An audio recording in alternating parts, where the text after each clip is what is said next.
자, 집안에서 먼지물을 냉기, 음습함, 파헤쳐진 마당, 방 안에서 발견된 붉은 얼룩, 10여일째 소식 두절인 가족 5명. 이건 분명히 무슨 일이 있다고 판단한 거예요. 이거 어마무시한 사건이에요. 이거 뭐 뉴스에 도배했겠네. 도배했습니다. 이거 저는 기억이 생생해요. 난리 났었어. 서울에서 대형 사고 났다고. 비상 걸렸겠네 이거는. 비상 걸리고 난리 났어요. 대형 사고 났다고. 살인 사건 엄청 큰 거 났다고 난리 났었거든요.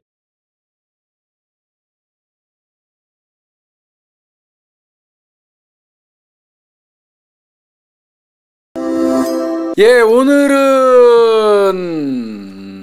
염 교수하고 오늘 6월 며칠이에요? 24. 6월 24일 역사적인 날이네. 70만 구독자 달성. 고생했어요. 70만 구독자 달성 아니 오버.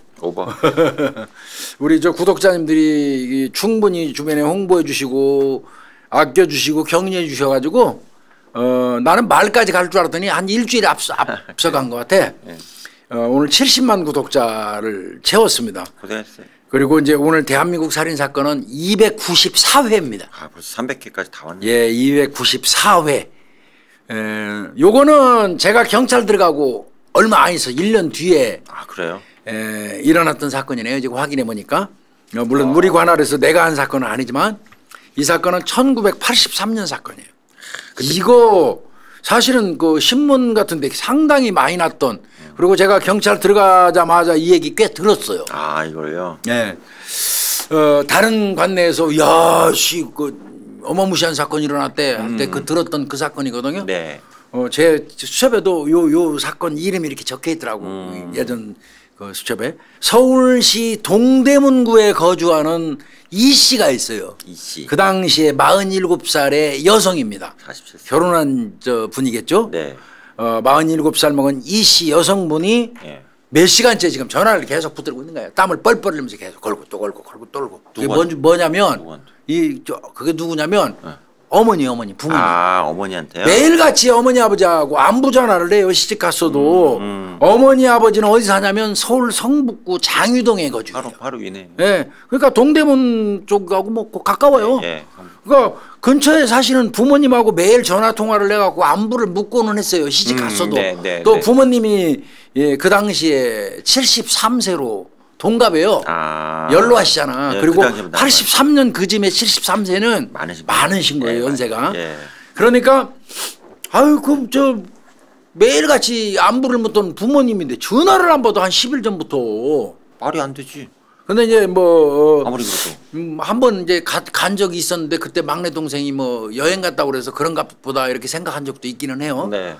근데 이제 그래도 전화는 받아야 되거든. 그렇죠. 그 전화를 일치 안 받으니까 막 땀을 뻘뻘 흘리면서 전화를 계속 하고 있는 거야. 그래서 이제 처음에 며칠 동안은 하루 이틀 뭐 이렇게는 외출하셨겠지. 네. 노인 두 분이 산에 가셨겠지. 경로당 가셨겠지. 이런 마음으로 이제 넘겼는데 이건 너무 시간이 오래 가도 안 받는 거야. 10일이나.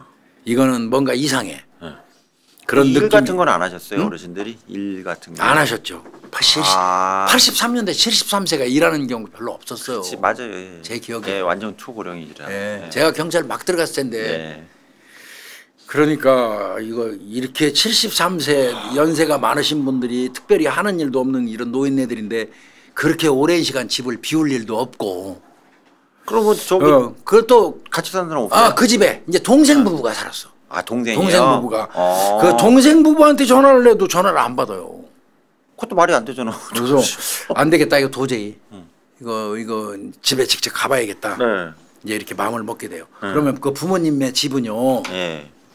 성북구 장위동인데 3층 집에 살아요. 3층 집이요? 예. 구조가 어떻게 됐냐면 지하 1층에는 전자기기 판매점이 있어요. 세 줬어요. 상가도 되는구나. 세 줬어요. 1층은 아들 부부하고 13살 먹은 여자 조카. 이 여성 입장에서 중학교 1학년이죠. 이렇게 살아요. 외동딸하고. 2층은 피아노 학원을 전면 쪽에 길 쪽 전면 쪽으로 이렇게 나눠 갖고 전면 쪽엔 피아노 학원을 새를 줬어요.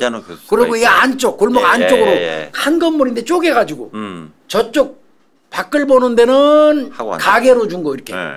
이 안쪽에서는 본인들이 살아요. 그러니까 3층이 이렇게 있잖아요. 반을 딱 쪼개서 3층에는 1층에 살고 있는 아들 부부가 당구장을 운영해요. 2층에는 피아노 학원을 줬어. 전면 길 쪽으로. 그다음에 지하에는 그 전자기기 대리점. 그리고 1층만 살림집 같이 이렇게 다 써. 그리고 2층에는 부모님이 살아. 이런 형태예요. 그러니까 연락 안 되는 게 웃기네 이게. 그 이상한 거야. 상가. 그러니까 길 앞쪽은 상가 사무실로 만들어서 임대하고 안쪽으로는 살림집으로 이제 이분들이 살고 있는 거고. 학원이 있으니까 애들도 왔다 갔다 많이 했을 텐데. 그럴 수가 있어요. 부모님하고 같이 거주하는 이제 그 두 사람은 네. 자기 이제 입장에서는 동생이지 동생. 네, 남동생이네요. 남동생은 39살. 네. 그다음에 마누라는 그러니까 이제 뭐라 그래야 되지? 그 올케죠 올케. 올케네요. 올케는 34살. 네. 그리고 이제 두 사람 다 장애가 있어요. 다리를 소아마비 같은 걸로 다리를 못 써요. 둘 다. 둘 다 장애가 있는 사람이 결혼한 거고. 네. 그리고 둘 사이에 중학교 1학년 여자의 조카가 태어난 거. 그런 상태예요. 그게 이제 부모님 집의 구조가 그렇고요. 네. 근데 지금 다 안 받는 거예요, 다. 네. 다 안 받아 연락을 줘. 그러면 또 가족 관계를 이제 좀 살펴보면 이 집이 상당히 식구가 많아요. 장남이 있는데 장남은 캐나다로 이민 갔어요. 이민 가셨고. 캐나다로 이민 가고 본인이 장녀야. 지금 47살 이 씨가 장녀. 그리고 외지에서 시집가서 살고 있는 차녀가 또 있어. 밑에. 그 밑에 이제 차남이 누구냐면 당구장을 운영하는 장애인 부부. 그리고 막내가 하나 있어. 막내는 그 인근에 살고 있어. 이렇게 가족이 된 거예요.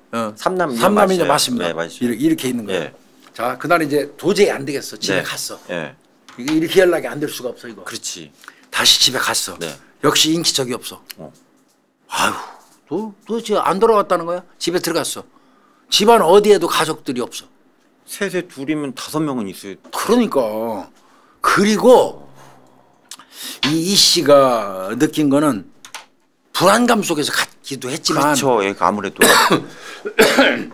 기분 안 뭔지 모르게 집안에 들어갔는데 그 얘기 경찰에서 진술했어요. 뭔지 모르게 평상시에 우리 엄마 아버지 뭐 뵈러 갔을 때 그 집안 분위기하고는 다른 느낌이 왔다. 집 안으로 들어서는 순간에 뭔가 오싹한 냉기와 음습함이 온몸을 휩쌌다 이런 진술을 했었거든요. 본능적으로. 어떡하냐. 하여튼 집 안에 들어섰는데 뭔지 모르는 냉기가 느껴지고 순간적으로 소름이 오싹 솟는 그런 현상을 겪기도 했다는 거예요. 그래서 그런 상태에서도 이제 왔으니까 집안 여기저기를 둘러보게 되겠죠. 엄마 아빠 집이니까 막 둘러보고 하다가 문간방에 이제 들어갔다가 문간방에서 희미한 얼룩이 묻어 있는 걸 발견을 했어요. 불그레한 얼룩. 붉은색 얼룩이요. 네, 그게 뭐 핏자국인지 여부는 모르겠고. 그리고 그 얼룩은 그 옆에 있는 쌀부대에도 이렇게 얼룩이 묻어 있어. 불그레한 게. 옛날 쌀부대 있어. 이게 뭔지 모르지만 무지하게 불길했다는 거야. 자기 입장에서. 문간방에서. 이거를 그 소름 끼쳐갖고 나왔대. 후다닥 나왔는데 마당으로 나온 순간 이 씨가 이상한 걸 딱 보게 돼요. 뭐예요? 얼마 전까지도 이 멀쩡하던 마당을 누가 팠다가 다시 덮은 그 선명한 흔적이 딱 남아 있는 거예요. 마당이 파헤쳐져 있고 파헤쳤다가 다시 덮은 것 같아. 싹 골라놨지만 표시나잖아. 나지 그건. 뭔가 이상해. 이거를 본 순간 이 씨 머릿속이 쭈뼛해졌어. 불길한 생각이 들으니까 안 되겠다 해서 그 즉시 경찰에 신고한 거야. 잘하셨네. 바로 해야 돼. 이게 이제 시작입니다. 자. 그럼 지금 5명이 없어진 거죠? 다 없어진 거예요. 5명이. 아버님, 어머니. 아무도 연락이 안 되는 거예요. 그다음에 저기 아들 내외, 그다음에 중학생 딸까지. 자, 집안에서 뭔지 모를 냉기, 음습함, 파헤쳐진 마당, 방 안에서 발견된 붉은 얼룩, 10여일째 소식 두절인 가족 5명. 이건 분명히 무슨 일이 있다고 판단한 거예요. 그렇죠. 5명이 어디로 가. 경찰에 신고를 한 거예요. 그래서 그 당시에 관할서가 여기는 서울 종암경찰서. 종암경찰서 있었죠. 서울 종암경찰서 형사들이 신고를 받고 출동을 합니다. 우리 매형이 종암서 옛날에 수사과장이었는데 종암경찰서 형사들이 일단 출동을 해요. 그래가지고 뭐 형사들 나름대로 또 연락 많이 해보고 찾아봤겠지만 아무도 연락이 안 되니까 이제 걱정되겠죠. 일단은 경찰 입장에서는 강도 사건으로 추정을 해요. 그리고 집안을 이제 곳곳이 수색을 하기 시작하는 겁니다. 아이고. 그런데 역시 가장 눈에 띄는 거는 신고자의 말대로 그렇죠. 팠다가 다시 덮었다고 얘기하는 메꿨다고 하는 앞마당에 신경이 쓰일 수밖에 없어요. 그렇죠. 예. 형사들 입장에서. 예, 형사분도 그렇죠, 당연히. 물론 이제 그 안에 문간방에 붉은 네, 얼룩이 네, 뭔지 네. 채취도 네. 하고 네. 쌀 부대에서 채취도 해서 해야 되겠죠. 그렇지만 가장 눈에 띄는 거는 신고자가 얘기한 그 앞마당. 네. 그래서 수사팀이 논의를 했어요. 어떻게 할 것인가. 파자. 어떻게 되냐. 파보자. 이 패자 있으니까 네. 파보자. 그렇게 해서 마당을 파보기로 결정을 합니다. 네. 드디어 팝니다. 네. 이거는 이제 뭐 형사들이 삽 가지고 와서 파요. 이런 경우에 뭐 포크레인 할 수도 없잖아요. 아, 그렇죠. 그리고 팔 사람은 형사들밖에 없으니까 네, 네. 삽 가지고 파는데 이 굉장히 조심해야 돼요. 발로 네. 밟아갖고 삽 팔 때 이렇게 푹 밟아갖고 푹푹 퍼내면 깊이 들어가기 날이 삼날이. 네, 네. 그러면 혹시 그 안에 상할 수 있잖아요. 네, 네. 그래서 삽질을 한다고 그러는데 삽질 일반적인 삽질하는 게 아닙니다. 걷어내는 삽질. 이렇게 슥슥 걷어내겠네요. 살살 퍼내. 이게 굉장히 오래 걸려요. 그러네. 그 뭐 삽질한다고 해서 푹푹 발로 이렇게 밟아갖고 푹푹 떠내는 그런 삽질 아닙니다. 안 되죠. 예, 그건 절대 안 맞죠. 돼요. 예. 이렇게 살살 싹 퍼내고 네. 한참 걸렸어요. 네. 하다가 아이쿠 하는 소리가 들려요. 형사들 사이에서. 탄식 소리가 들리는 거죠. 아이고 이럴 수가. 이런 소리가 들려요. 형사 한 명으로부터. 네. 그러면서 거기서 툭 튀어나온 게 시신 항구입니다. 누구예요? 10대 소녀. 아유, 조카입니다. 중학생. 조카. 중학교 1학년. 그 여자의 시신이 제일 먼저 툭 튀어나오는 거예요. 자지러진 거죠. 형사들이. 그러면 얘 게임 끝났어요. 그 밑에 또 있다는 얘기예요. 시신 꺼내서 부직포 깔아놓고 덮고 덮어놓고 또 살살 파죠. 그 밑에서 또 나오죠 시신. 줄줄이 나왔습니다. 그 시신 밑에서. 그 5분이 다 거기. 부모님 2사람, 동생 부부 4구의 시신이 그 밑에서 더 발견이 돼요. 총 5구가. 그러니까 마당에 쫙 깔아놓으니까 아버지가 가장 마지막, 엄마, 그다음에 그 자기 남동생, 올케, 조카 이런 순. 죽인 순서로 넣었구나. 줄줄이 발견이 됩니다. 그러니까 그 집에서 거주하던 모든 가족이 사망한 겁니다. 잔인하다. 이거 보고 있던 그 이 씨, 신고자 이 씨는 현장에서 기절했다고 그래요. 기절하지 뭐 이게 맨정신이 있어요 이 상황이. 기절했다. 가족이 몰살당했는데. 당연히 시신은 즉시 부검으로 갑니다. 예. 부모님, 동생 조카, 동생 부부, 뭐 조카 5명 다 부검 이제 갔는데, 네. 근데 공통점이 나왔어요. 뭐가요? 5사람 모두 후두부에 또 앞에 이마에 둔기에 맞은 흔적이 발견이 됐어요. 그러면 앞에 머리, 뒷머리에 망치, 둔기란 망치거든요. 그렇죠. 이거로 맞은 흔적이 발견됐다는 얘기는 바꿔서 얘기하면 타살이에요. 그리고 둔기는 거의 타살입니다. 머리에 난 거는. 죽인 거죠 누가. 그리고 그 시신은 이제 그 당시 8월이잖아요. 얼마나 더웠겠습니까. 그 더운 기온 때문에 상당히 부패해 있는 상태. 그러면 시간이 꽤 된 걸로 추정이 되겠죠. 부패 상태를 가지고도 사망 시간을 추정하니까요. 이제 그렇게 된 거고요.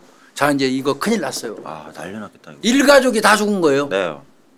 5명이 다 죽은 거 다 죽은 거. 이거 어마무시한 사건이에요. 이거 뭐 뉴스에 도배했겠네. 도배했습니다. 이거 저는 기억이 생생해요. 아니 그러네요. 도배했겠네. 이때 막 나 촛발일 때인데 난리 났었어. 서울에서 대형 사고 났다고. 비상 걸렸겠네 이거는. 비상 걸리고 난리 났어요. 대형 사고 났다고. 살인 사건 엄청 큰 거 났다고 난리 났었거든요. 자 수사 들어가요. 누가 왜 죽였을까? 그렇죠. 이제 이게 나오는 거죠. 5명 모두를 이렇게 잔인하게 죽일 만한 이유가 있을까? 그러네요. 일가족 전체를 몰살이라고 그러죠. 몰살인데. 몰살할 이유가 있을까? 채권 채무 강도는 아니야. 이거 절대로. 그런 거 보신 적 없잖아요. 몰살까지는. 교수님도. 이거는 있다면 원한 가능성밖에 없어. 그 집안에 씨를 말려버리겠어. 그러네. 이런 원한 아니면 이렇게 일가족을 다 돈 문제 때문에 이렇게 일가족 다 죽일. 그럼 13살짜리가 무슨 돈 관계가 없겠잖아. 그리고 장애인으로 있는 분들이 무슨 그런 뭐 남한테 원한지고 뭐 그렇게 했겠어? 네. 또 강도라면 금품이나 강취하지 그렇게 사람을 죽여갖고 수고스럽게 땅 파고 5명을 나란히 묻겠습니까? 그러니까 이거는 채권, 채무, 강도 이런 거 아니에요. 네. 이거는 일가족을 몰살했다는 개념에서 볼 때는 면식범 가능성이 높습니다. 면식범. 예. 예. 그렇게 이제 경찰이 추정을 했고요. 네. 그럼에도 불구하고 경찰은 또 나중에라도 헛다리 짚을까봐 네. 강도살인 가능성도 배제하지는 않았다고 그래요. 강도 때. 네, 그래서 다방면으로 수사하기로 했다고 해요. 그 당시에. 그거는 이제 건물주라 그러신 건가요? 그 노 부부가? 건물주예요. 건물주. 그러니까 돈이 좀 있으신 것 같아요. 그러니까 그 부분도 배제하지는 않았대요. 예, 왜 그러냐면 아까 조금 말씀하신 게 딱 맞아요. 그 두 사람이 상당히 부자기 때문에 그렇습니다. 이 두 부부가. 네. 그래서 수사는 두 갈래로 이제 하게 되는데 첫 번째는 인근에 있는 불량배. 네, 불량배. 그다음에 동일수법 전과자. 네, 전과자. 이건 뭐 공식이죠. 네. 이런 사건 나면 그 지역에 유사수법 전과자 있는 놈들은 무작정 조사받아요. 네, 네, 네. 그다음에 이제 가족 간의 불화. 아, 그것도 있을 수 있겠네요. 네. 형제가 재산 다툼, 여러 특히. 명이다 보니까 형제가 많으니까 특히 재산 네, 다툼. 네, 네. 그래서 요 두 갈래로 수사를 특정을 했어요. 수사 방향. 아, 그러니까 외인하고 내인하고 이렇게 본 거네요. 그래서 한 팀은 외부 요인에 집중을 해요. 그러니까 뭐 불량배, 동일수법 전과자 쪽에 집중하고 다른 한 팀은 가족을 아주 정밀하게 분석해서 수사하는 겁니다. 아, 예, 예. 그거는 이제 아까 말씀드린 것처럼 재산 다툼이라든지 뭐 이런 거 등등. 그렇죠. 재산 그쪽에 포커스를 둔 거죠. 예, 예. 그래서 이제 외부 요인 집중하는 수사는 이제 빼고 가족 수사가 보다 가능성이 더 많아 보였고 면식범으로 네, 보였으니까요. 네. 가족 수사 한 신고자 당연히 제일 많이 네, 조사받아요. 예. 신고자가 제일 많이 조사받습니다. 그렇죠. 그럴 수밖에 없죠. 예. 그리고 아까 얘기했지만 차녀 있었는데 그거는 저 멀리 떨어져 살으니까 그 차녀는 알리바이만 성립되면 뭐 더 이상 얘기할 게 없죠. 아주 먼데 가 계신가 보네. 네, 그러니까 예. 장남은 캐나다가 있으니까 캐나다 얘기도 안 오지도 되고. 않았고, 예. 그러면 이거는 신고자 아니면 막내잖아. 막내밖에 없네. 둘 중에 하나잖아. 네. 신고자 아니면. 인근에는. 그 인근에 거주하는 막내는 그 동거녀하고 결혼 안 한 상태에서 동거녀하고 살고 있었대요. 아, 동거녀하고요. 네, 그 인근에. 그래서 이제 그 중에는 아무래도 신고자는 신고를 했으니까 막내 동생이 가장 의심을 받을 수밖에 없죠. 그 인근에 사는. 예, 남자. 막내 동생이. 예. 그래서 이제 그런 쪽으로 중심을 두고 가족들의 당일 알리바이를 전부 다 탐문 수사를 통해서 확인하는 거예요. 네, 네. 탐문 중에 탐문을 이제 쭉 해요. 자, 신고자 주변. 그렇죠. 사람들한테 쭉 네. 조사해요. 해보고. 또 이 저 막내가 있는 그 사는 주거지 주변을 또 쫙 주변 사람들한테 수사를 해요. 그 과정에 신고자는 신고자로 조사하는데 이 막내를 조사하는 과정에서 막내 주변에 살고 있는 그 사람들 알아보니까 그 막내 주변에 살고 있는 사람들은 얘가 동거녀하고 왔다리 갔다리 하니까 정작이 뭐 근거에서 사는 사람이 아니라 관심들이 없어. 아, 예. 막내 쪽은. 예, 막내 쪽은. 그래서 그쪽에서는 영양가 있는 걸 못 얻었어. 예. 미치겠는 거지. 또 한 팀은 이 지금 부모들의 시신이 발견된 그 주변, 상가 주변이잖아. 그렇죠. 거기에 만약에 범인이 왔었으면 범행하고 나가는 걸 본 사람이 있을 수 있죠. 본 사람이 있을 수 있죠. CCTV 그때는 그래서 그 주변 탐문을 좀 집중적으로 했어. 그 과정에서 하나의 좋은 목격자가 하나 딱 나와요. 뭐가 나온 거예요? 무슨? 금은방을 그 인근에서 운영하는 사람이 김 씨인데 김 씨가 나 뭐 본 거 있어요. 그거 뭡니까? 형사가 물어봤겠죠. 그랬더니 그 막내 그 집 막내 있잖아요. 그 집 막내가 얼마 전에 뜬금없이 인부들 두 사람을 데리고 오더니 마당을 파더라고요. 인부를 데려와서요? 인부를 데리고 와서. 시점이 그럼 그때랑 비슷해요? 그 시점이 부검 결과 등에 의해서 사망했을 때로 추정되는 그 시점 그 즈음이야. 역산해서. 그러니까 저 열흘 내외. 예. 그 즈음에 그 집 막내가 검은빵 하는 그분이 그러는 거야. 그 집 막내가 인부들 2명 데리고요. 그 오더니 마당을 막 팝디다. 이 얘기를 했어요. 형사들 그냥 띵하지. 이 얘기 들으면. 그렇죠. 예. 이거 이 새끼 마당 판 놈이 시체 묻은 놈이지 뭐요. 그렇죠. 예. 그리고 더더군다나 장남 캐나다. 차녀는 멀리 지방. 지금 한 사람은 신고자 여성. 그리고 요거 막내 하나 남았잖아. 그 장애가 있는 아들 부부는 죽었고. 그러니까 경찰이 그렇지 않아도 이 막내를 의심을 하고 있어서 그놈 동거녀하고 살고 있는 그 주변 가서 탐문 연락했는데 제대로 아는 사람도 없고 깝깝한 지경에 있었단 말이에요. 그런데 이 얘기를 여기서 들은 거예요. 이쪽 탐문팀이. 요 탐문팀 아마 상 받았을 거예요. 중형을 상을 받았네요. 제대로 탐문한 거잖아요. 그럼 파신 분들은 그냥 자 이제 그거 보자고요. 그 이제 당연히 그 막내 이가를 데리고 왔겠죠. 그 인근에는 이 경찰이 데리고 왔어요. 너 마당 왜 팠어? 이때는 아마 경찰이 어느 정도 감 잡았을 거예요. 뭐 있었겠죠. 너 마당 왜 팠어? 이 새끼 우물쭈물하더니 그거요. 아버지가 배수로 공사를 조만간 할 거라고요. 땅 좀 나한테 파달라고 해가지고 내가 인부들 불러서 그거 파준 건데. 이렇게 배수로 공사하려 했다. 아버지가 자기한테 부탁했대. 배수로 공사한다고. 야 인부 불러서 땅 좀 파. 그래서 자기가 인부 불러다 판 거래. 야, 이 누나가 그 집에 전화 걸다 안 돼갖고 다시 찾아갔다가 안에서 나오는 이 막내 만났었다고 그랬잖아요. 전날. 그때 여행 갔다고 그랬잖아 부모님. 여행 갔다고 그랬죠. 이제 그 얘기 경찰한테 했거든요 누나가. 그래서 그거 물어봐요. 야 가족들 지금 5명이 다 사망했는데 너 왜 2일 전에 네 누나한테 부모님 여행 갔다고 거짓말했어? 이건 당연히 경찰이 추궁해서 물어보겠죠. 그렇죠. 너 이 새끼야 너 이미 죽은 지가 언젠데 이 새끼야. 2일 전이라고 네가 얘기할 때쯤이 이미 그 이전에 죽어갖고 묻혀 있는 상태인데. 그렇죠. 너 이 새끼야 이틀 전에 부모님 여행 갔다고 왜 거짓말했어? 아니 여행 간 줄 알았는데요. 말이 돼 그게. 그냥 안 계셨어요. 저도 그냥 여행 간 거라고 생각해가지고요. 누나한테 그냥 여행 갔어 이렇게 말한 거래. 아니, 말도 안 되는 얘기고. 야 가족들은 전부 다 10일 전에 사망한 걸로 부검 결과. 그렇죠. 10일 전에 사망한 걸로 확인이 됐어. 10일. 배수로는 너 그 뒤에 봤거든. 그렇죠. 죽은 거보다 그 뒤에 봤거든. 그 이후에. 그리고 아버지는 없었잖아. 그리고 모든 시신은 전부 다 잠옷 입고 있어. 그럼 자다가 죽은 거야? 아버지만 알몸이었어. 이게 근데 무슨 여행을 간 마. 너는 이미 네가 여행 갔다고 얘기했을 때는 그 사람들은 저 땅속에 있을 텐데 땅에. 무슨 여행을 간다고 네 여행 갔다고 얘기를 했마. 너 이거 말이 돼 임마? 이 맥혔지. 꽉 맥혔지. 이 새끼 할 말이 별로 없어지는 거지. 더더군다나 이제 이놈이 진술하는 과정에서 당일날 알리바이를 진술하는 과정에서 자기 함정을 스스로 팝니다. 어떻게 팠어요? 이렇게 얘기해요 이놈이. 제가요 이제 8월 12일 날인데요. 밤에 10시경에요. 2층에 있는 안방에서 제가 신문을 보고 있었어요. 신문을. 근데 아버지가 망치로 갑자기 저를 때리려고 그래요. 그래서 아버지 망치를 내가 딱 뺏어갖고 아버지를 죽였어요. 그거 하나 인정한 거예요. 처음에는 아버지 죽인 것만 인정하는 겁니다. 아버지를 죽이고요.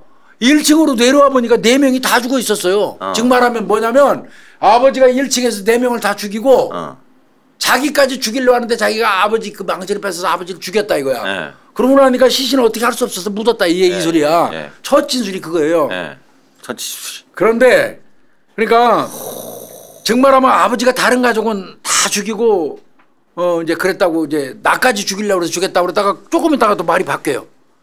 역시 아버지만 죽인 거는 똑같은데 처음 진술할 때는 나를 죽이려고 그래서 망치를 뺏어서 아버지 죽였다고 그랬잖아. 근데 이제 두 번째 번복할 때는 조카를 죽이려고 그래서 아버지가 아버지가 조카를 죽이려고 그래서 얼떨결에 내가 그걸 뺏어갖고 아버지를 죽인 거예요.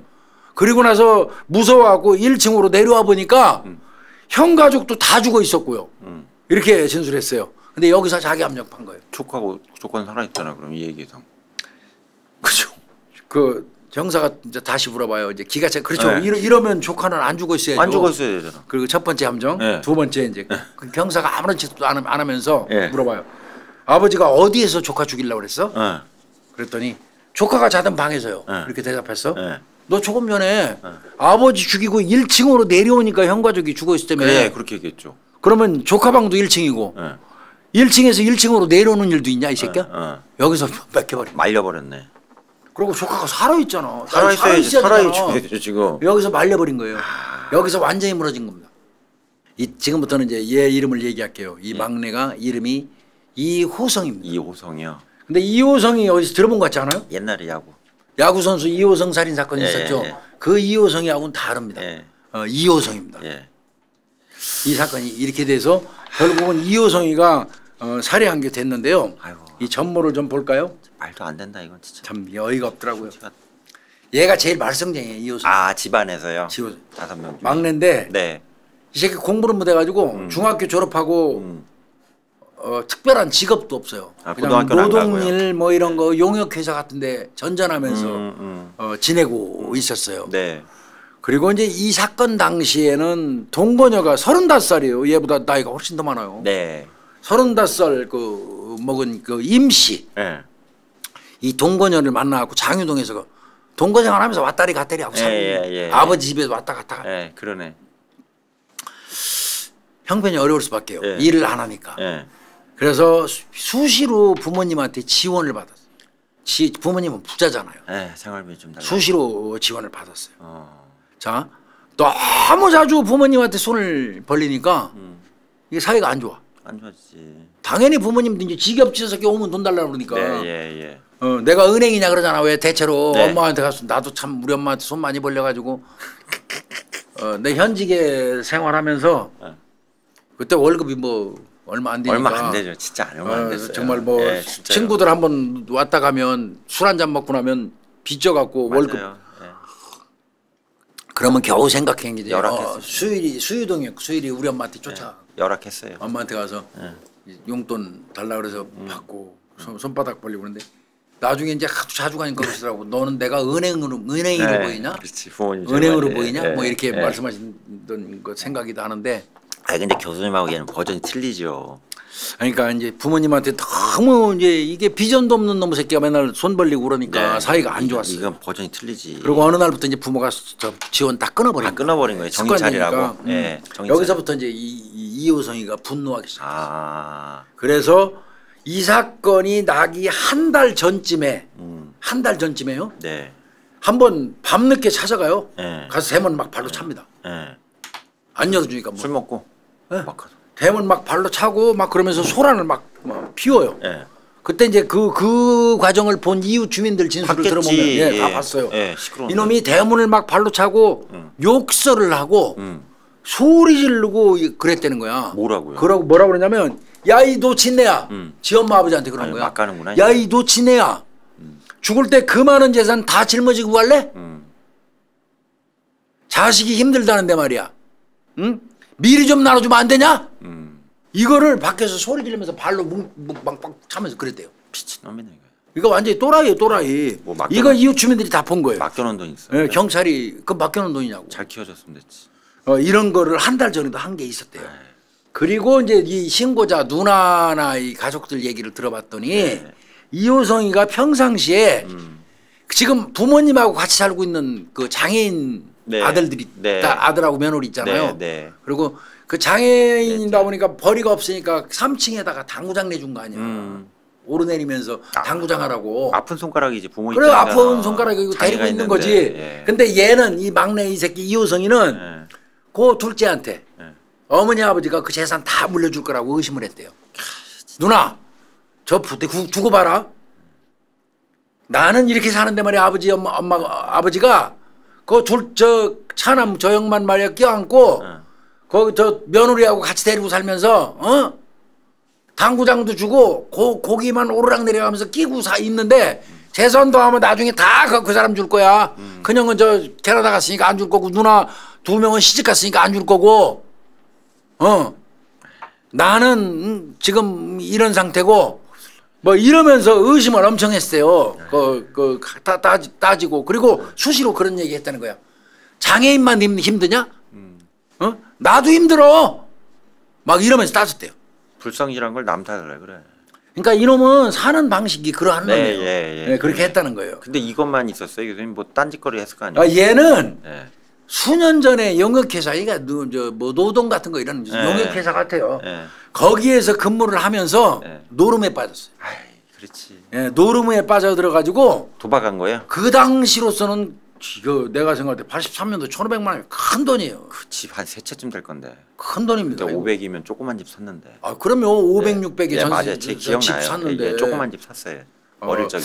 82년도에 내가 전세 한 150만 원짜리 살았나? 100만 원짜리 샀어요. 500을 샀어요. 샀어요 집을. 예, 근데 그때 1,500만 원 노름빚을 진 거예요. 아, 미친. 어? 진짜. 노름빚을 진 거예요. 자, 이 새끼가 20대에 그렇게 큰 빚을 졌으니 아유. 지가 갚을 능력은 없잖아. 어떻게 갚아? 그러니까 의존할 수 있는 건 아버지밖에 없어. 네. 아버지는 재산이 많잖아요. 네. 그래갖고 술에 취해서 그때마다 수시로 아버지한테 들락거렸대. 돈 달라고. 그러면서 이제 그때 공갈치기도 했어요. 네. 빚 안 갚아주면 어차피 난 죽으니까 사채업자들이 와서 나 죽인대. 어차피 난 죽으니까 그러기 전에 내가 미리 죽을게요. 차라리 내가 자살할게요. 이러면서 부모님한테 겁주고 그랬대요. 그러니까 아버지가 그 1,500만 원 중에서 200만 원 갚아줬어요. 200만 원을 갚아준 적도 있어요. 그러면 어느 정도 성의껏 다 해준 거야. 성의껏 해준 거지. 그때 200만 원 작은 돈 해준 거 아니야. 지금 200 아니에요. 그럼에도 불구하고 이놈은 지 아버지에 대해서 불만이 많았던 거예요. 왜 안 주냐 이거지. 저 내 5분의 1 지분 내놔야 되는데. 아버지는 경제적으로 엄청나게 여유가 있는데 자식이 이렇게 힘든데 미리 나눠주면 안 되냐. 내가 좀 미리 좀 달라는데 왜 안 주냐. 어차피 나한테 나눠줄 거 아니냐. 네. 그거에 대해서 불만을 엄청 많이 가지고 있었다고 그래요. 이 사실상 이 노부부의 집은요 건평이 한 100평 된대요. 네. 그래서 그 당시 시가로도 한 10억 원 가까이 갔다. 입지가 좋은 건물 같네요. 그러니까 예, 도로 옆에. 그런 부분에서는 이제 부자는 사실이죠. 네. 거기다가 얘가 이효성이가 왜 돈이 그 즈음에 더 절실히 필요했냐면 수년 전부터 연상의 임씨를 만났잖아요. 경제적 능력 없는 걸 만났겠죠. 그 동거하고 있으니까 목돈이 필요했던 거예요. 네. 생활비 써야 되니까. 목돈이 필요했던 거예요. 그래서 야 이건 도저히 안 되겠다. 돈 안 주고 깽판 쳐도 안 주잖아. 네. 그러니까 8월 13일 날 이제 사건 전모로 들어갑니다. 네. 8월 13일 날 자정 즈음에 네. 밤 12시가 다 돼가지고 이효성이가 담을 넘어서 집안으로 문 열었으니까 담을 넘어가지고. 담을 넘어서 집안으로 아이고. 합니다. 그리고 이제 자신이 사용하던 원래 지가 이제 그 집에 있을 때는 사용하던 방이 있을 거 아니에요. 네, 네. 아직 결혼 안 했으니까 공식적으로 네. 부모님이 데리고 있을 거 아니에요. 네. 지가 사용하던 방으로 들어가요. 자정 넘어서. 네. 그래갖고 소주 한 병 들고 가서 거기서 소주를 마셔요. 그리고 거의 날밤을 꼬박 샜어요. 네. 이때부터 계획한 걸로 보여요. 8월 14일이 됐어요. 네. 05시경 됐어요. 새벽에. 네. 2층 안방으로 갑니다. 네. 2층 안방에 누가 있습니까? 아버지 계시겠죠. 아버지하고 어머니 있잖아요. 예. 이제 술이 좀 꼬랐어. 한 병 먹고 날밤 꼬박 새면서 소주 한 병 먹고. 새벽 5시에 탁 가서 안방에 가서 아버지 깨워. 아버지 깨워가지고 뭐 할 말 있다 아버지. 얘기 좀 하자. 엄마 자니까 얘기 좀 합시다. 그래서 1층으로 내려와. 1층으로 내려왔어요. 그리고 이제 그 주방에 있어 1층에. 네. 아들 내외에도 자고 있고 이제 그 주방에 있을 거 아니야. 네. 뭐 밥은 해서 먹어야 되니까 1층 그 주방에서 딱 앉아갖고 아버지한테 돈을 요구해. 아버지 돈 좀 주십시오. 어차피 이거 미리 나한테 주실 거니까 미리 좀 주세요. 네. 요구했어. 아버지가 기가 차지 이렇게 딱 쳐다보고. 그렇죠. 한심한 놈이잖아. 네. 새벽 5시 꼭두 새벽에 입에서 술 냄새 폴폴 풍기면서 겨우 한다는 짓이 아버지 깨워갖고 할 말 있다고 1층으로 끌고 내려와서 앉아갖고 돈 달라는 거 아니야. 아버지가 욕도 안 했다는 거야. 그냥 이렇게 쳐다보고 대꾸도 안 하고 그냥 그대로 일어나서 2층으로 올라가 버려. 할 말이 없다는 얘기네. 너 같은 놈하고 뭔 얘기하냐. 뭔 얘기하는 얘기지. 맞아요. 2층으로 딱 올라가 버리고. 예. 이때 이 새끼가 그냥 계획 같아요. 신발장에 망치가 있다는 걸 알아. 바로 신발장에 가서 망치 딱 들고 2층으로 올라가는 아버지 따라 올라가. 아이고 어떡해. 그리고 아버지가 아유 미친놈의 새끼 정신 나간 놈 다시 누워. 자다 깼으니까 누우려고 딱 하는 찰나에 그냥 까버린 거야. 아유. 3번 때렸습니다 머리를. 예. 즉사입니다 즉사. 즉사하셨겠네. 거기서 아버지를 살해합니다. 그리고 엄마도 깜짝 놀랐겠지. 자다가 깨가지고 그 엄마도 같이 때릴 뻔. 아유. 망치로. 그러니까 순식간에 2층 안방에서 어머니 아버지를 망치로 살해. 어머니 바로 살해당한 거예요. 살해한 겁니다. 그다음에 이제 그 망치를 들고 다시 1층으로 뛰어내려갑니다. 1층으로 가서 1층도 이제 큰 방이 있고 작은 방이 있어요. 1층에 큰 방에서 그 다리 저는 그 소아마비 있는 형이 자고 있어요. 혼자 자고 있었어요. 그 형을 그대로 그냥 잠자는 형을 그대로 그냥 망치로 때렸어요. 그냥 당했겠네요. 뭐. 그냥 자다가 그냥 그 한번 덤벼보지도 못하고 억 하고 사망한 거예요. 그 다음에 바로 건너 그 큰 방 건너방으로 가요. 거기에 누가 있었냐면 형수하고 조카가 거기 자고 있었어요. 같은 방법으로 잠자고 있는 사람도 때렸어요. 아유 어떡하냐 이거. 그러니까 눈 깜짝할 사이에 2층에서 어머니 아버지 1층으로 뛰어내려와서 형, 형수, 조카 순식간에 5명을 그냥 눈 깜짝하는 사이에 살해해버린 거예요. 자 그리고는 지도 살해해놓고 답답해졌어. 5명이나 죽었어. 이걸 어떻게 처리를 해? 이거. 후회도 못 따랐겠지. 하루 동안 거기 앉아서 시신 방치한 사람. 집안에서요. 어떻게 할까? 시신 처리. 결국 이놈이 생각해낸 게 마당에 묻자. 메고 나가다가도 걸리고. 아니 이게 다 걸릴 것 같다. 되죠, 그러니까 이거 안 되겠다. 더우면 5구잖아요. 이거는 방법은 하나밖에 없다.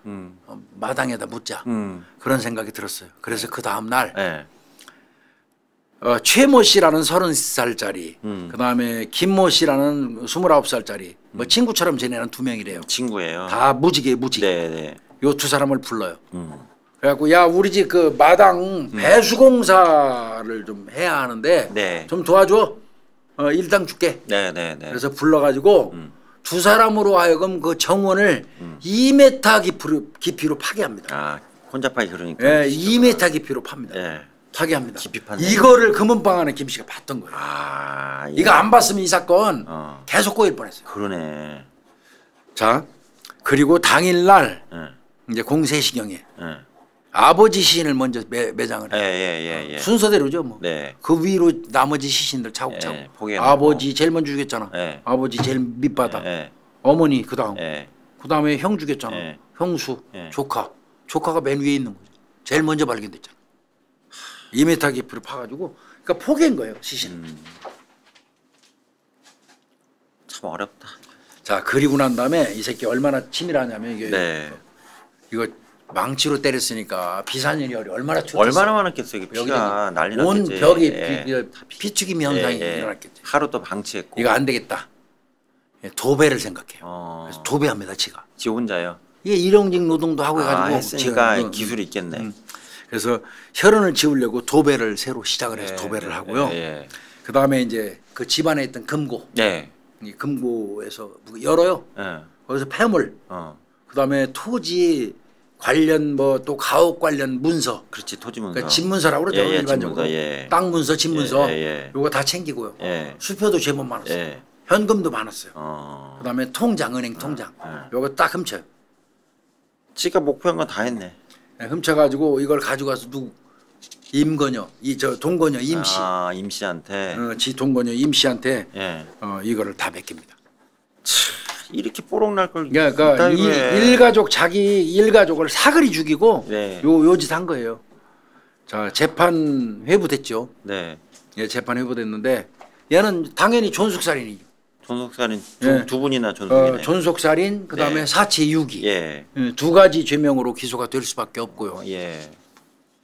재판부가 이렇게 말했습니다. 아버지를 살해한 것도 모자라 범행을 숨기기 위해서 어머니와 형, 형수, 조카까지도 차례로 살해해 집 마당에 안매장한 것은 범행 수법이 지나치게 잔혹해서 극형 선고가 불가피하다. 지는 뭐 우발적으로 죽였다고 얘기했어요. 그 다음에 뭐 자기가 정신장애가 좀 있대요. 실제로 좀 우울증 앓고 뭐 이런 것도 있긴 하대요. 그러나 우발성과 정신장애가 있다고 해도 그 범행 수법이 지나치게 잔혹해서 극형 선고가 불가피하다. 그러면서 사형 선고를 내렸고요. 확정돼 버렸습니다. 당연한 거죠. 대법원까지 가서 아예 확정돼 버렸어요. 5명을 죽였는데 일가족을. 말도 안 되지. 그래서 1995년 11월 2일 날. 아 마지막 사형 집행 때? 예, 아니요. 그건 97년도. 97년이요. 요 그 이듬 전전해요. 예. 1995년 11월 2일 날 얘가 35살이에요. 네. 35살의 나이에 서울구치소에서 사형이 집행됐습니다. 근데 얘는 사형 집행되기 전에 거기에서 수감돼 있는 동안에 기독교에 귀의한답니다. 그래가지고 막 기도를 막 하면서 하느님을 벗고 예수님을 봤다고 막 그 신앙 간증하고 또 그러니까 또 그 교도소를 드나들면서 교화하는 분들 있잖아요. 네. 그분들이 또 얘 말을 듣고 간증도 시키고 그래요. 하느님을 예수님을 보고 영접했다. 근데 저는 그런 말처럼 화가 나는 일이 없더라고요. 사람을 5명씩이나 죽인 놈이 기독교에 귀의해 가지고 예수님을 보면 그게 면죄부가 되는 겁니까? 그분이 나타나지도 않아요. 말도 안 돼. 그 나타나지도 않으실 거고요. 이런 놈한테 이거 지옥불에 가서 뭘 용서래. 수십 번 수십만 번 불타 죽었다 다시 살았다. 지옥도 아까워 이거는. 근데 이제 그런 얘기가 많이 있어갖고 있었고요. 이 에피소드 있어요 이거. 네. 그 83년도만 해도 이게 상당히 그래도 사회가 좀 순진해가지고 범죄자들이 모인 교도소도 약간은 순진했던 것 같아요. 아, 그래요? 왜 그러냐면 네. 그 당시에 이제 그 교도소에 소문났어. 서울구치소에. 네. 야, 요번에 우리 교도소에 들어오는 사람이 살인귀가 들어온대. 아, 그 사건. 자기 어머니, 아버지 뭐 시작해갖고 5명을 통째로 망치로 까주겠는데 그놈이 지금 극악무도한 어마무시한 살인범이 우리 구치소로 온대. 걔 같은 한 방에 들어오면 큰일 났어. 네. 그래갖고 수감자들이 개떨도 떨었대요. 우리 방에는 안 왔으면 좋겠다고 공포 분위기 있다는 거야 완전히. 그 교도소 군긴 잡혔겠네 얘들 온다는. 공포에 휩싸였대요 그때. 아이고. 근데 그렇게 공포에 떨고 했음에도 불구하고 예상과 달리 이놈은 말도 별로 없었고 그냥 성경책 보고 울고 성경책 보다가 울고 그것만 하다가 뒤진 거예요. 그렇게 했다고 그래. 그래서 수감자들이 오히려 늘 불안했대요. 오히려 불안하지. 저 새끼 자살하는 거 아니야? 네, 저를 사고 치면 어떻게? 사고 치면 어떻게 이렇게 했다는 거예요. 네. 그리고 걔는 이제 사형 당일날 넥타이 공장 가서 이거 뒤집어 쓰기 전에 이제 마지막 얘기 하잖아요. 네. 대체로 담배 핀다고 그러더라고요. 할 말 있느냐 먹고 싶은 거 있느냐 하면 그거 들었어요? 아, 보통 그냥 뭘 제일 많이 먹고 싶어 할 것 같아요? 글쎄 저는 담배 얘기만 들어봐가지고. 볶음밥이 많다고 그러더라고. 네, 볶음밥도 담배 이렇게 많이 달라 그러는데. 아니 피우는 건 담배고. 못 먹는 경우도 있다 그러고. 마지막으로 할 말이 있느냐. 마지막으로 먹고 싶은 게 있느냐. 근데 이제 먹고 싶은 거는 이제 전날부터 좀 챙겨준 것 같고요. 마지막으로 할 말, 그 다음에 먹고 싶은 거, 더 마지막으로 더 하고 싶은 거 담배래요. 근데 요 새끼 아마 이런 얘기 했다고 그래요. 뭐라고 그랬대? 지금까지 내가 이렇게 산 것만으로도 참 감사하다. 12년 살았으니까 사고치고. 이렇게 사는 것만으로도 내가 지금까지 살아온 것만으로도 참 감사한 일이다. 하느님께 감사하다. 뭐 이런 식으로 말을 했다고 그래요. 그렇게 해서 얘는 1995년 11월 2일 날 35살의 나이에 서울구치소에서 사형이 확정됐습니다. 됐네요. 어쨌든.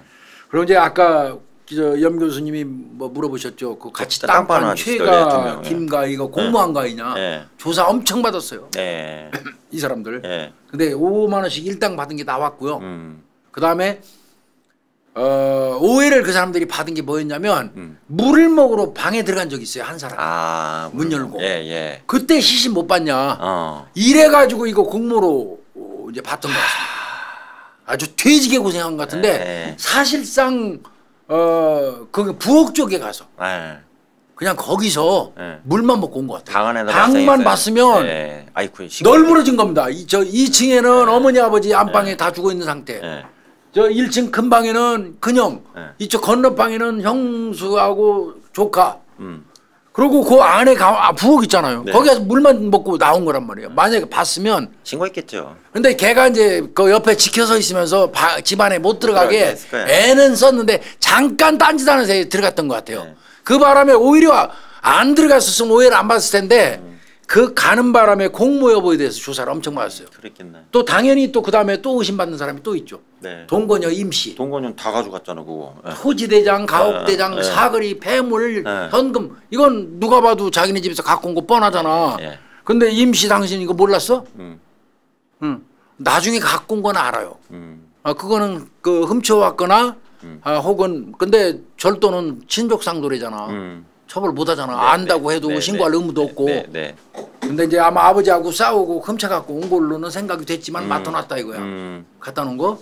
근데 아버지하고 어머니 가족들 죽이고 가져온 거는 몰랐다. 이게 이제 동건여 임씨의 얘기예요. 그래서 혐의 없는 거죠. 그래서 땅 파준 김 씨, 최 씨 이 사람들 공모 안 한 걸로 밝혀졌고요. 동건여 임씨도 그 개입되지 않은 걸로 밝혀져서 사건에서 빠졌고 요 이호성이만 사형 집행이 돼서 지금은 지구상에 없는 사람입니다. 이 세상에 없는 그런 범죄자가 됐죠. 잘 정리되네요. 그래 얘는 어떤 사건으로 알려졌냐면 장위동 그 성북구 장위동이죠 그 당시에 장위동 일가족 살인 사건 맞아요. 그 제목으로 많이 이걸로 다 퍼져 있습니다. 장위동 일가족 살인 사건의 범인 이호성입니다. 제가 어릴 적에 야구 선수 이호성이 아니에요. 이거 기억나요. 이상하게 이호성이라는 그 험악한 범죄자가 이름이 두 개가 있어요. 야구 선수 이호성, 장위동 일가족 살인 사건의 범인 이호성 두 사람이 있습니다. 그래서 오늘은 장위동 일가족 살인 사건의 범인 이호성에 대해서 좀 알아봤습니다. 잘 들었는데 좀 슬프네요. 슬퍼요. 네, 내용이. 근데 염 교수는 어떻게 생각해요? 돈을 가지고 있다면 이거 참 자꾸 물어보는 사람 많더라고. 돈을 가지고 있다면 자식이 어려워요. 어려운 자식이 특히 있어요. 그러면 똑같이 n분의 1 한다고 생각해가지고 n분의 1만큼을 지금 어려운 자식한테 미리 주는 게 좋을까요? 그래도 주지 말고 놔두고 있는 게 좋을까요? 형제들한테 양해 구하고 줄게 되면 주는 게 나을 수도 있어요. 저는 그렇게 생각해요. 주는 게 낫다고 봐요? 딱 정리해가지고 이게 더 이상 없다 이거. 야, 나 100원 가지고 있는데 니네들이 5명이니까 200원씩 줘야 되는데 쟤한테 미리 내가 200원 줄게. 더 이상 없어. 니네 됐냐? 이렇게. 네, 형제들 다 불러놓고. 근데 그거 아니라고 그래요. 근데 나도 그렇게 생각하는데 재산 양도하는 것도요. 사람마다 다 다릅니다. 재산 양도하는 것도 살아있는 동안에는 움켜쥐고 있으라고 그러네요. 자식들 주지. 그건 어르신들 말씀 맞는데 이 상황은 근데 얘 같은 경우는 도름도박으로 답도 없잖아요. 이거는 계속 탕진하는 놈인데 이런 놈이라면 정상적인 사업을 하다가 부도가 나가지고 위기에 빠진 자식이라면 조금 전에 염 교수님 말씀하신 것처럼 다른 형제들이 양해를 구해서 걔를 지 몫을 주는 것도 괜찮은 방법이라고 생각이 드는데 이건 답도 없어요. 이런 놈들한테는 그 주는 건 밑빠진 독에 물 붓깁니다. 그러니까 부모님이 자식을 잘못 만난 케이스죠. 이거는 자식은 무조건 나쁜 놈이니까. 그래서 뭐 여러 얘기가 있더라고요. 저 돈을 달라고 그래서 미리 주면 거지되고 안 주면 살해당하고 오직하면 그런 말까지 나오냐고 우리 사회에. 그러면 안 돼요. 그런 일이 있어서는. 그러니까 맡겨놓은 돈 없어요. 자식들 그 생각이 돼요. 부모님한테 맡겨놓은 돈. 그러면 나 이 세상에 나를 있게 해준 그 자체만으로도 감사하면서 살 생각을 해야 되고요. 또 부모님들도 그래요. 어떤 집에서는 이런 경우도 있습니다. 솔직히 말해서 자식을 낳아놓고 자식을 각각 나를 위해서 돈을 벌어오는 존재로 인식하는 그런 생각을 가진 있어요. 부모들도 있습니다. 네, 있어요. 그 자식이 돈 안 주면 자식 차별해요. 네, 맞아요. 있어요. 돈 못 벌고 못 사는 자식은 막 차별하고 돈 잘 주는 자식만 이뻐라고 하는 부모도 있어요. 그 부모도 잘못됐고요. 자식은요 그냥 낳아서 어렸을 때 재롱 빵긋빵긋 웃으면서 아장아장 걸으면서 나한테 즐거움을 주고 기쁨을 줬으면 그 자체로 자식이 할 수 있는 효도는 다 끝난 거예요. 그럼 더 이상 자식한테 바랄 거 없는 겁니다. 그렇잖아요. 맞아요. 그리고 내 자식을 참나 그렇게 생각하면 되고 자식은 아직 부모님은 부모님이고 나는 난 거거든요. 그렇죠. 이 세상에 나라는 존재가 있게 만들어준 사람들이 저 사람들이니까. 독립해야죠. 그냥 그걸로 그렇게 생각하고 살아야 되는데 이게 경계가 모호해서 그런가 봐요. 네. 너무 포괄적으로 이 공동체 원을 그려놓고 그 소속관념으로 보니까 네 것도 내 거, 내 것도 네 거예요. 이거는 안 되거든요. 그건 안 돼. 예. 저도 그렇게 생각합니다. 예, 오늘 대한민국 살인 사건은 좀 비극입니다. 비극이네요. 네, 비극입니다. 장희동 일가족 살인 사건. 네. 이 페루나죠, 페루나. 나쁜 놈이에요. 페루나 범죄를 좀 다뤄봤습니다. 아유, 오늘 우리 저 염 교수 좀 빨리 가야 될 입장이라 빨리 이거 끝나고 빨리 가셔야 돼요. 오늘 박사 논문 마지막 심사하는 날이라서 네, 네. 나도 이거 막 속도를 붙이느라고 정신없이 한 것 같아요. 잘 들었습니다. 예, 오늘 고생했습니다. 감사합니다. 네.